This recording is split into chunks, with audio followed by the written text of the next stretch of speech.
ஒரு கிராமத்தில் தான் எங்களது லவ் வாழ்க்கை உருவானது. அவள் யாரோ நான் யாரோ என்ற நிலையில்தான் நாங்கள் ஆனோம். அவள் கண்களை பார்க்கும்போது அப்படி ஒரு ஈர்ப்பு இதுவரை யாரிடமும் அப்படிப்பட்ட ஈர்ப்பு வந்ததில்லை.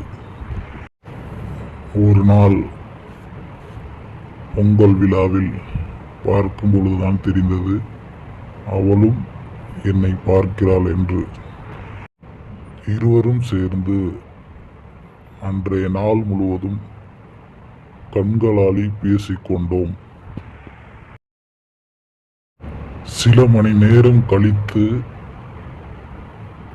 சைகையால் பேசத் தொடங்கினோம். அவள் எங்கு சென்றாலும் என் கால்கள் பின்தொடர்ந்தன. அப்போதுதான் நினைத்தேன், பொங்கலுக்கு கிடைத்த இனிப்பான ஒரு பொங்கல் பரிசு அவள் என்று.